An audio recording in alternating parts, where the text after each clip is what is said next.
It's a crisp November evening in Paris, 2015, the city of lights buzzing with life.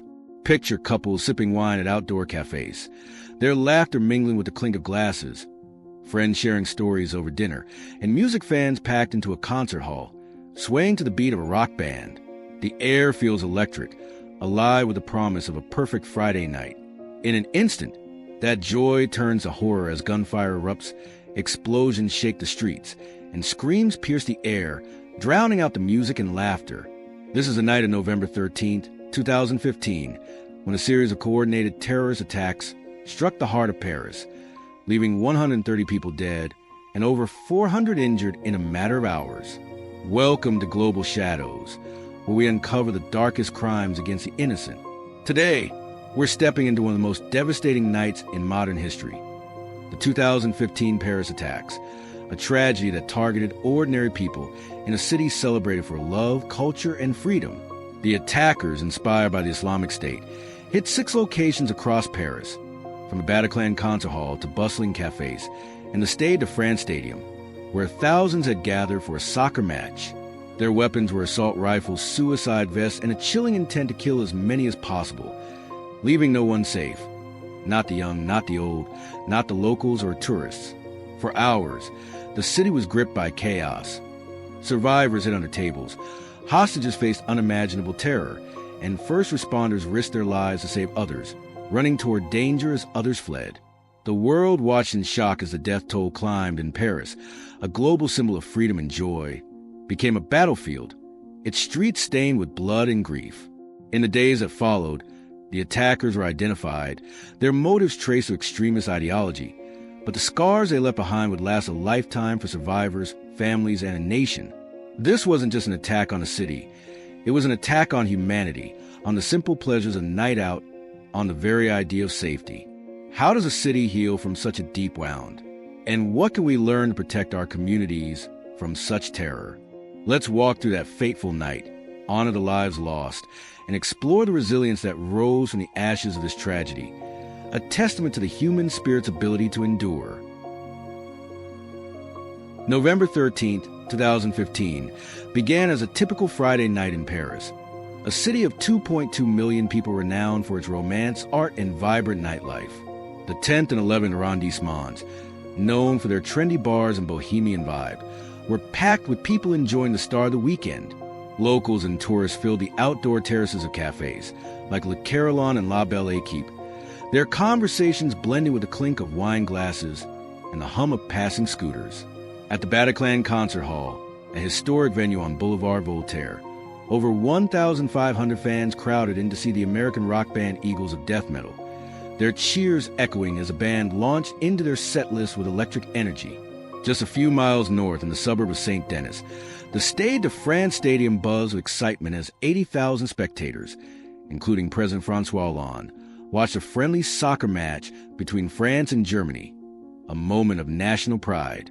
It was a night of celebration, a chance to unwind, to connect, to feel the magic of Paris, a city where every corner seemed to whisper history and hope.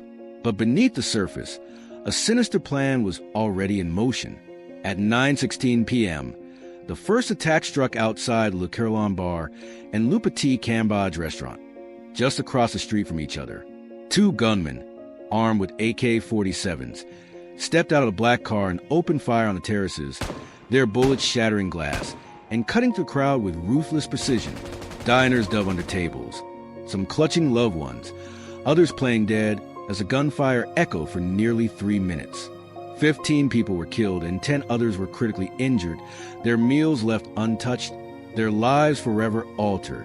Minutes later, at 9:25 p.m., the first explosion rocked the Stade de France near Gate D. A suicide bomber detonated his vest, killing himself and a bystander, the blast so powerful it briefly paused a soccer match as players and fans looked around in confusion. 2 more bombers struck nearby gates at 9:30 p.m. and 9:53 p.m., their attacks designed to sow panic among the crowd. By 9:36 p.m., gunmen hit 2 more cafes, Café Bon Beer and La Belle Équipe, killing 19 more people in a hail of bullets, targeting anyone who dared to enjoy a simple night out.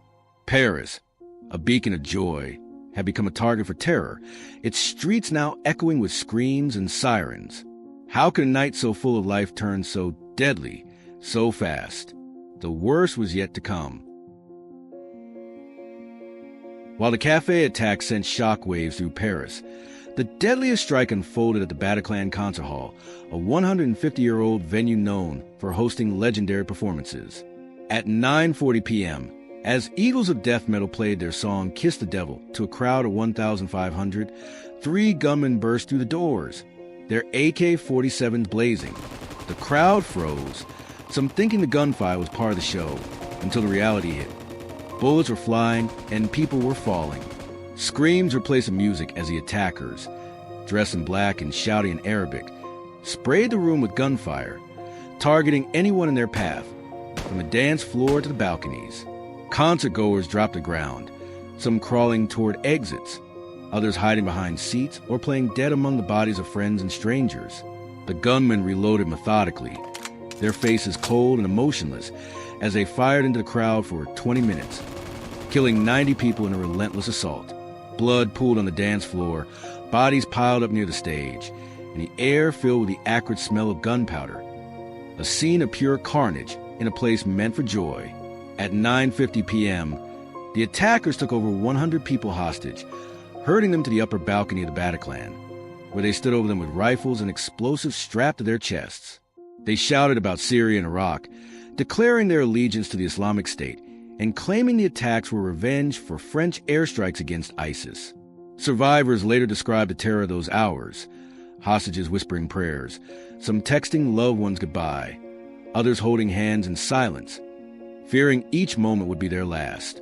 One woman, pregnant and clinging to a window ledge to escape, begged for help as bullets flew below her, her cries captured in a video that later went viral. At 10:15 p.m., French police, including the elite raid unit, stormed the Bataclan, engaging the gunmen in a fierce firefight. 2 attackers detonated their suicide vests, the explosions shaking the building, while the third was shot dead by officers. The siege ended at 12:20 a.m. on November 14th, but the toll was staggering. 90 dead, hundreds injured, and survivors left with scars, both physical and emotional, that would never fully heal. The Bataclan massacre became the deadliest attack in France since World War II, a wound that cut deep into the nation's soul. How could a night of music turn into such a nightmare? As Paris grappled with the scale of the devastation, investigators worked around the clock to piece together who was behind the attacks and why they struck. On November 14th, the Islamic State, ISIS, claimed responsibility through a statement released online, calling the strikes a blessed attack on the Crusader nation of France and a direct response to French military involvement in the Middle East. Since 2014, France had been part of a U.S.-led coalition conducting airstrikes against ISIS in Syria and Iraq, targeting their strongholds in cities like Raqqa and Mosul to dismantle their self-proclaimed caliphate. ISIS's statement praised the attackers as martyrs who had struck at the heart of a Western capital, promising more violence against nations opposing their extremist ideology, a distorted vision of Islam that justified mass murder to establish global dominance. The group had already claimed responsibility for other attacks, like the Charlie Hebdo shooting in January 2015, but the Paris attacks were their deadliest operation in Europe, a chilling escalation of their global terror campaign. The ringleader was Abdelhamid Aboud, a 28-year-old Belgian of Moroccan descent, a known ISIS operative who'd been on French intelligence's radar for years. Aboud had fought in Syria, appearing in ISIS propaganda videos where he bragged about planning attacks in Europe, once saying, "We bring slaughter to your doorstep." He coordinated the Paris operation from Belgium, slipping into France days before to oversee the attacks, using encrypted apps like Telegram to communicate with his team. The Bataclan gunmen were identified as Sami Amour, 28, a French citizen from Drancy who'd been radicalized after a failed attempt to join ISIS in Yemen; Omar Mostafai, 29, a French Algerian with a history of petty crime who'd been flagged for extremism; and Fouad Mohammed Agad, 23, who trained in Syria alongside his brother in 2013. The Stade de France bombers included Bilal Hadfi, a 20-year-old French national living in Belgium, radicalized through online ISIS forums. All 9 attackers either died during the assaults most by detonating suicide vests, or were killed by police, leaving behind a network of over 20 accomplices who helped with logistics, from renting cars to securing safe houses. Abad was tracked to a St. Denis apartment and killed in a police raid on November 18th, after a 7-hour standoff that left the building riddled with bullet holes. How did these men, many born and raised in Europe, become instruments of such hatred? The answer lies in a toxic mix of ideology, alienation, and a system that failed to stop them in time. The morning after the attacks, Paris woke to a city forever changed by grief and loss. The final death toll stood at 130, with 416 injured, 99 in critical condition, their lives hanging in the balance. The Bataclan accounted for the majority. 90 lives lost in a venue that had once hosted legends like Edith Piaf and Jimi Hendrix, now a symbol of terror. Survivors share haunting stories that capture the human toll. A father at the Bataclan who shielded his 5-year-old son from bullets, whispering, "It's just a game," to keep him calm. A woman at Café Bon Beer who played dead for hours, lying beside her best friend body, unable to save her. A couple at La Belle Équipe who were celebrating a birthday, only to lose 11 friends in the gunfire. Families gather at hospitals like Pity-Salpêtrière, clinging to hope, while others face a heartbreaking task of identifying loved ones at the city morgue, a process that stretched into days. The streets of Paris, usually alive with a hum of scooters and chatter, were eerily silent, patrolled by armed soldiers as France declared a state of emergency, closing borders and banning public gatherings. President François Hollande addressed the nation, his voice heavy, calling the attacks an act of war, and vowing to strike back against ISIS with unrelenting force. The world rallied around Paris in a wave of solidarity that transcended borders. Vigils sprang up in cities like London, New York, Berlin, and Sydney, where mourners lit candles, sang La Marseillaise, and left flowers on the French flag, their tears a testament to shared humanity. The Eiffel Tower, a beacon of Parisian spirit, went dark in mourning, while global landmarks, the Sydney Opera House, the Empire State Building, even the Christ the Redeemer statue in Rio glowed blue, white, and red in tribute. On social media, hashtags like #JSweetParis and #PrayForParis trended worldwide, with millions sharing messages of love, defiance, and sorrow. But for Parisians, the pain was raw and immediate. Makeshift memorials grew outside the Bataclan and the cafes, with piles of flowers, photos, and handwritten notes that read, "We will not be afraid," and "Paris Je t'aime." Eagles of death metal, who'd escaped through a backstage exit as the attack began, released a statement. "We are horrified and still trying to come to terms with what happened. Our thoughts are with all the people of France, and will hold the victims in our hearts forever." The city mourned, but also stood defiant, refusing to let terror extinguish its light. How do you heal when the places you love become scenes of slaughter? Paris was about to show the world what true resilience looks like. France didn't wait long to respond to the attacks, channeling its grief into action. Within 48 hours, French warplanes launched Operation Camel, striking ISIS targets in Raqqa, Syria, the group's de facto capital. Over 20 airstrikes hit training camps, weapons depots, and command centers, a clear message of retaliation as bombs lit up the night sky. President François Hollande expanded the state of emergency, a measure not seen since the Algerian War, granting police sweeping powers to conduct raids, impose curfews, and place suspects under house arrest. In the first month alone, over 1,000 searches led to 168 arrests, uncovering weapons caches and disrupting potential follow-up attacks. The investigation spanned Europe, tracing the attackers' network to Belgium, where many had been radicalized. Salah Abdeslam, the only surviving attacker who'd abandoned his suicide vest and fled Paris in the chaos, was captured in Brussels on March 18, 2016, after a 4-month manhunt that ended in a dramatic shootout. Abdeslam's arrest was a breakthrough, leading to the 2022 trial of 20 accomplices, the largest terror trial in French history. Over 10 months, 300 witnesses, including survivors, testified, their stories of loss and survival filling the courtroom with raw emotion. Abdeslam and others were sentenced to life without parole, a small measure of justice for the victims' families. But the fight went beyond military and legal measures. It was a battle for hearts and minds. France faced a daunting task of preventing radicalization, a challenge that exposed deep societal divides over immigration, religion, and integration. The attackers, mostly European-born, had been radicalized in their own communities, often through online ISIS propaganda or local recruiters operating in marginalized neighborhoods. The government responded by closing extremist mosques, deporting radical imams, and launching de-radicalization programs for at-risk youth, including mentorship and psychological support. Yet these measures sparked debate. Some argued they alienated Muslim communities, fueling the resentment ISIS exploited, while others called for even tougher laws. Internationally, the attacks spurred greater cooperation. Intelligence sharing between France, Belgium, and the U.S. intensified, and the EU tightened border controls to track foreign fighters returning from Syria. The Paris attacks marked a turning point, exposing the global reach of ISIS's terror and the urgent need for a united front. But at what cost? The balance between security and freedom became a global debate, one that continues to shape our world today. Paris began the long, painful journey of healing after November 13, 2015, but the scars of that night remain etched in the city's memory. Survivors faced years of trauma. Some Bataclan attendees couldn't hear music without flashbacks, their hearts racing to sound a guitar riff. Others, like a young woman from La Belle Équipe, avoided public spaces entirely, haunted by the memory of her friend's last moments. Counseling centers in Paris saw a surge in demand, with organizations like Paris Aid AUX victims offering free therapy to thousands, helping survivors process their grief and fear.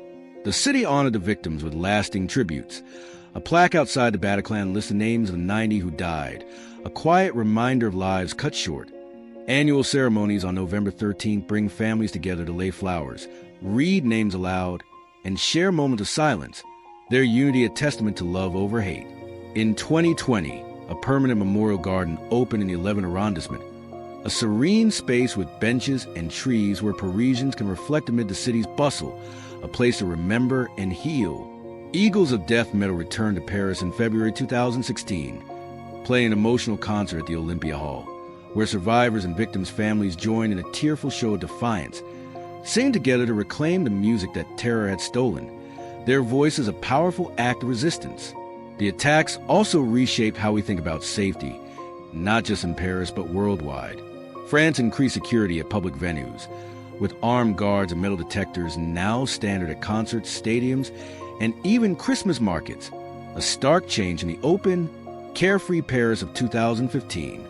Globally, cities like London, New York, and Tokyo adopted similar measures, installing bollards to prevent vehicle attacks and training staff for active shooter scenarios, a grim reminder that terror can strike anywhere, anytime. The 2015 Paris attacks left a permanent mark on the world, showing us how quickly joy can turn to terror, even in the places we feel safest. For everyone watching, this tragedy carries lessons we can't ignore, lessons about preparing our children for a world that could be unpredictable, even cruel, without stripping away their sense of wonder. At Global Shadows, we're here to help you navigate these tough realities. So let's talk about what you can do to protect your kids while empowering them to live fully. First, teach your children to stay vigilant, even during moments of happiness. The Paris attackers targeted cafes, a concert hall, and a stadium, places where people were laughing, singing, connecting. Show your kids how to be aware of their surroundings without living in fear. Point out exits when you're at a public event. Practice spotting unusual behavior, like someone leaving a bag unattended, and encourage them to trust their instincts if something feels off. Role-play scenarios at home. Ask them, what would you do if you heard a loud bang at a concert? Help them think through hiding spots or safe ways to find help, so they're prepared, not panicked. Next, talk openly about safety, but balance it with hope. The world is still beautiful, and your kids should know that. Share stories of the heroes from that night. The first responders who ran toward danger, the strangers who shielded others at the Bataclan, the survivors who rebuilt their lives. Let these stories inspire resilience, showing your children that even in the darkest moments, courage and kindness can shine through. Finally, foster a strong sense of community. The attackers want to divide us, but Paris proved that unity is our greatest strength. Encourage your kids to build connections, to look out for their friends, and to speak up if they see someone struggling, because sometimes the smallest act of care can prevent a tragedy. The Paris attacks remind us that safety isn't guaranteed, but our love for our children can be a powerful shield. Teach them to be aware, to be brave, and hold on to hope no matter what. Now, if this story touched you, support us by subscribing for more. Share it with others so they can learn from the message too. And tell us how you talk to your kids about safety.